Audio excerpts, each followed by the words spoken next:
നമ്മുടെ പ്രിയപ്പെട്ട ഷമീർ നമ്മെ വിട്ടുപിരിഞ്ഞതിലുള്ള ദുഃഖം നിറഞ്ഞ മനസ്സുമായി കൂടിയവരാണ് നാമൊക്കെ.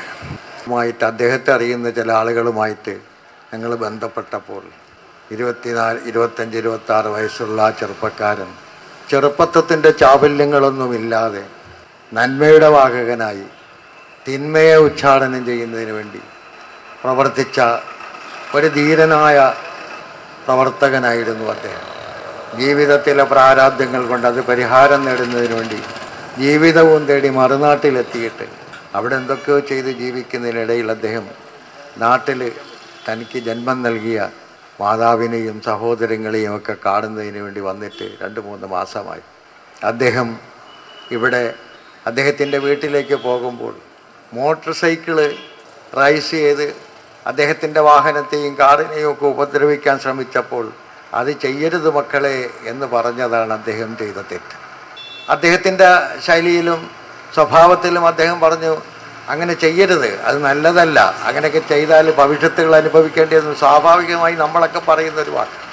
അതിൻ്റെ പേരിൽ അദ്ദേഹത്തെ വളരെ ആസൂത്രിതമായി വളരെ പ്ലാൻ ചെയ്ത് അദ്ദേഹത്തിനെ 8-10 ആളുകൾ അറിയുന്നത് ശരിയാണെങ്കിൽ വളരെ ഗൂഢമായി ആലോചിച്ച് അതിന് വേണ്ടുന്ന തയ്യാറെടുപ്പുകളൊക്കെ നടത്തി അദ്ദേഹം വരുന്നത് കാത്തിരുന്ന് അദ്ദേഹത്തെ വന്ന വാഹനം തടഞ്ഞു നിർത്തി ഗൂഢസംഘം അദ്ദേഹത്തെ മാരകമായി വെട്ടിമുറിവേൽപ്പിച്ചു. അദ്ദേഹം മരിക്കണം എന്ന് വിചാരിച്ച് തന്നെയാണ് ആ വെട്ടുകൾ വെട്ടിയത് എന്ന് ആ വെട്ടുകൾ പരിശോധിച്ച ഡോക്ടർമാർ പോലും അഭിപ്രായപ്പെടും.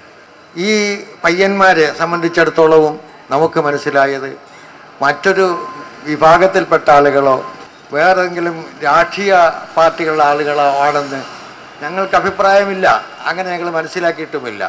പക്ഷേ ഈ നാട്ടിൽ ഇന്ന് ചെറുപ്പക്കാരെയൊക്കെ ചൂഴ്ന്നിരിക്കുന്ന, ചെറുപ്പക്കാരെയൊക്കെ ഉൾക്കൊണ്ടിരിക്കുന്ന, അവരൊക്കെ അടിമകളായിരിക്കുന്ന മയക്കുമരുന്നിൻ്റെയും അതേപോലുള്ള ദുഷിച്ച സമ്പ്രദായങ്ങളുടെയും അടിമകളായിരുന്നു ഈ ചെറുപ്പക്കാർ.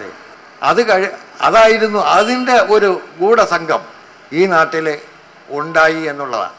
ധാർമ്മികമായി അതുപോലെ തന്നെ അസാൻമാർഗികമായി ഇവരുടെ കയ്യിൽ കത്തിയും എടുത്തു കൊടുത്ത് ആരെയെങ്കിലും കുത്താൻ പറഞ്ഞാൽ ഞങ്ങൾക്കിവിടെ ഇത് ബിസിനസ് നടത്തുന്നതിന് ഒരു മനുഷ്യൻ തടസ്സമാണെന്ന് കണ്ടാൽ അവന്റെ ജീവൻ അവസാനിപ്പിക്കാൻ അവർ തീരുമാനിച്ചാൽ 13, 14, 15 വയസ്സായ ഒരു കുട്ടിയുടെ കയ്യിലേക്ക് രാത്രിയുടെ ഇരുളിന്റെ മറവിൽ ഒരു കത്തിയും എടുത്തു കൊടുത്തു വിട്ടാൽ അവനെ കുത്തി കൊലപ്പെടുത്താൻ പറ്റുന്ന ഒരു സാഹചര്യം ഇവിടെ നിലനിൽക്കുന്നുവെങ്കിൽ അത് ഇല്ലാതാക്കാൻ വേണ്ടി പരിശ്രമിക്കേണ്ടത് ഇവിടുത്തെ പൊതുജന സമൂഹമാണ്, രാഷ്ട്രീയ പ്രസ്ഥാനങ്ങളാണ്, ഇവിടുത്തെ സാമുദായിക സംഘടനകളാണ്, ഇവിടുത്തെ മതസംഘടനകളാണ്, അതുപോലെ തന്നെ ഇവിടുത്തെ ജനങ്ങളാണ്, ഇവിടുത്തെ പോലീസ് ഉദ്യോഗസ്ഥന്മാരാണ്.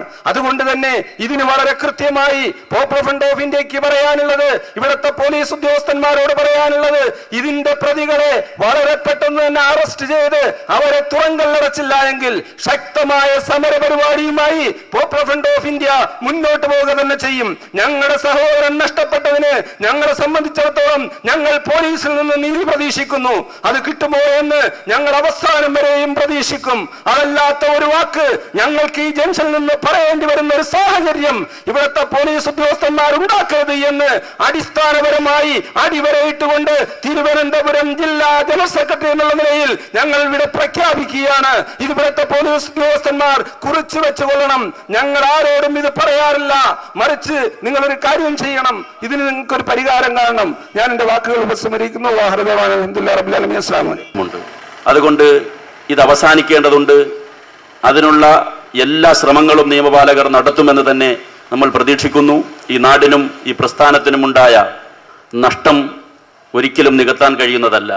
അതിൽ അഗാധമായ അനുശോചനവും ദുഃഖവും രേഖപ്പെടുത്തുന്നതോടൊപ്പം ഇനി ഈ നാടിൻ്റെ സമാധാന അന്തരീക്ഷത്തിന് ഭംഗം നിൽക്കുന്ന എല്ലാ ദുശക്തികളെയും എല്ലാ പ്രവണതകളെയും അവസാനിപ്പിക്കുന്നതിന് നമുക്ക് ഒറ്റക്കെട്ടായി മുന്നേറാമെന്ന് പറഞ്ഞുകൊണ്ട് ഞാൻ നിർത്തുന്നു. നിങ്ങൾക്ക് നന്ദി, നമസ്കാരം.